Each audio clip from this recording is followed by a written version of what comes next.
नमस्कार दोस्तों, मैं हूं हरी सिंह राजपूत और आप हैं मेरे साथ हिंदी के एक महत्वपूर्ण टॉपिक के साथ जो आपके लिए कंपटीशन की दृष्टि से बहुत ही महत्वपूर्ण है। तो चलिए, हमारा ये दूसरा पार्ट है। अगर आपने पहला नहीं देखा है तो आप उसको देख लीजिए। और आज हम आगे बोलियों की बात करते हैं। इससे पहले हमने दो बोलियों के बारे में डिस्कशन कर लिया है। तो चलिए अब देखते हैं, हम लोग राजस्थान की बोलियों की बात करते हैं। तो राजस्थान की बोलियों की संख्या 4 है। राजस्थान की बोलियों की संख्या कितनी है? 4 है। देखिए, पहली है पश्चिमी राजस्थानी, पूर्वी राजस्थानी, उत्तरी राजस्थानी और दक्षिणी। जितनी चारों दिशाएं, वो चारों प्रकार की बोलियां हैं। अगर देखिए बात करें पश्चिमी राजस्थान की, तो पश्चिमी राजस्थानी का एक उपनाम होता है मारवाड़ी। पश्चिमी राजस्थानी का एक उपनाम होता है मारवाड़ी। अब देखिए, मारवाड़ी के अंतर्गत जो 4-5 जिले आते हैं, तो पहली बात कर लें कि इसकी उत्पत्ति किससे हुई है। तो इसकी उत्पत्ति हुई है सौर सैनी अपभ्रंश से।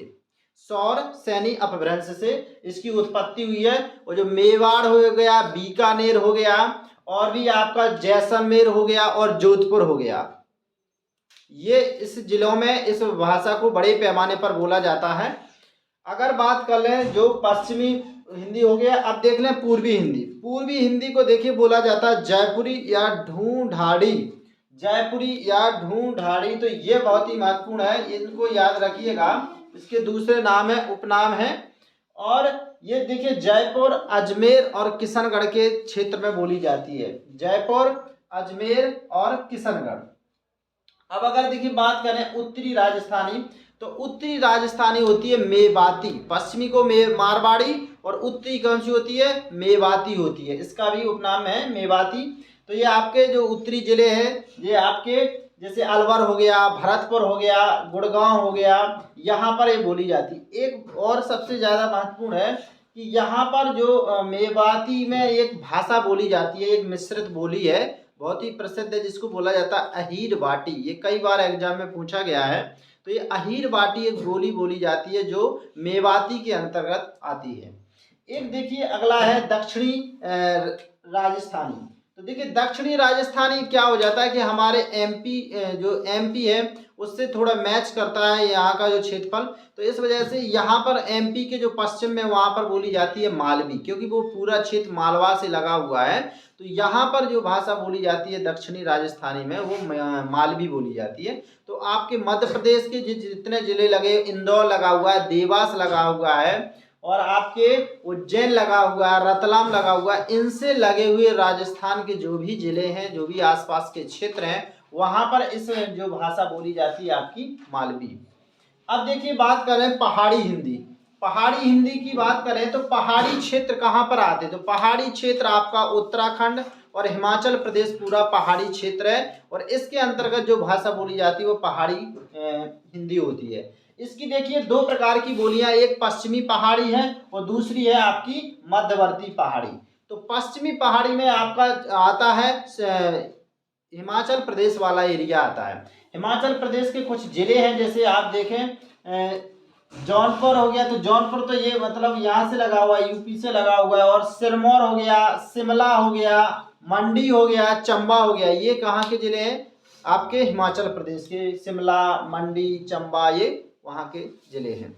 अब देखिए अगला, देखिए आप मध्यवर्ती पहाड़ी। तो मध्यवर्ती जो पहाड़ी है, इसमें आपका ये उत्तराखंड वाले क्षेत्र में पड़ता है। तो जैसे कुमाऊं, तो कुमाऊं में आपकी कुमाऊनी बोली जाती है। गढ़वाल है तो गढ़वाल जिले में गढ़वाली बोली जाती है। तो ये आपके कुछ भाषाएं हैं, बोलियां हैं। अब देख लीजिए आप बिहार। बिहार में 3 बोलियां बहुत ही फेमस है और ये बहुत ही ये उपयोगी हैं और बहुत अधिकतर एग्जाम में इनको पूछा गया। जैसे मगही देखे, क्योंकि मगध साम्राज्य कहाँ था? बिहार में था। तो पूरा मगध की राजधानी आपकी पाटलिपुत्र रही, पटना ये रही। तो ये क्या आपकी ये बिहार में पड़ती है। तो इस वजह से यहाँ पर एक मगही भोज है। दूसरा है भोजपुरी और तीसरा है मैथिली। मैथिली अपने साहित्य के लिए बहुत बड़े पैमाने पर जानी जाती है। तो देखिए पहली बात कर लेते हैं मगही।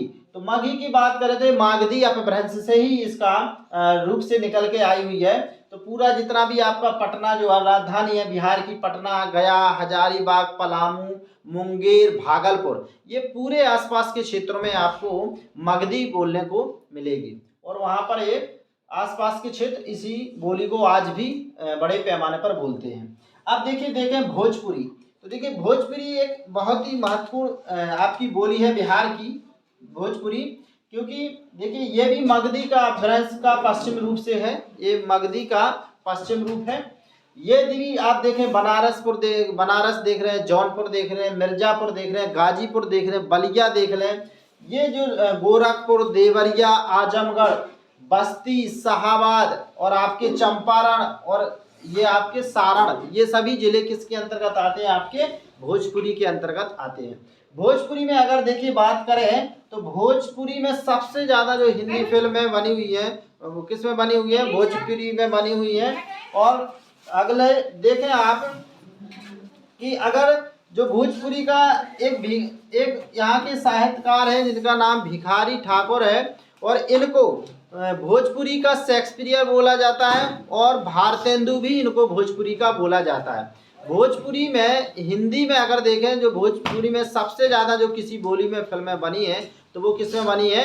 भोजपुरी में बनी हुई है।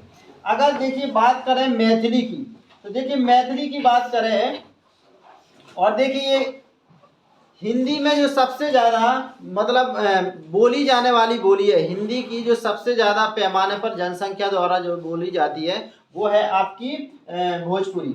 अब देखिए बात कर लें मैथिली की, तो मैथिली देखिए जो मागधी है इसका मध्यवर्ती रूप से बनी हुई है, मागधी के मध्यवर्ती रूप से बनी हुई है। अगर देखें तो दरभंगा हो गया, पूर्णिया हो गया, मुंगेर हो गया, मुजफ्फरपुर है, ये जिले इसके अंतर्गत आते हैं। अगर देखिए बात करें तो मैथिली में जो सबसे ज़्यादा साहित्य रचना बोली में जिसमें की गई है तो वो आपकी मैथिली है। और जो विद्यापति हैं उन्होंने इस भाषा को, मैथिली को काव्य के स्तर पर बिल्कुल चरमोत्कर्ष पर पहुंचाया है, एक मतलब चरम बिंदु पर, शिखर बिंदु पर पहुंचाने का श्रेय विद्यापति को जाता है। अगर देखिए बात करें तो भोजपुरी का एक और है कि भोजपुरी ना केवल भारत में बल्कि विदेशों में भी भोजपुरी का प्रभाव, जैसे आप देख लें Suriname, Fiji, Guyana, Trinidad, Suriname, तो यहाँ पर भी भोजपुरी का प्रभाव है और विदेशों में भी भोजपुरी बोली जाती है। तो इस तरह से आपका ये बोलियाँ कुछ थी जो बता दी गई हैं। अब नेक्स्ट वीडियो आपका जस्ट इसका आएगा, तो इसके लिए देखते रहिए science galaxy by Harish sir, देखते रहिए और लाइक, शेयर और सब्सक्राइब करिए। धन्यवाद।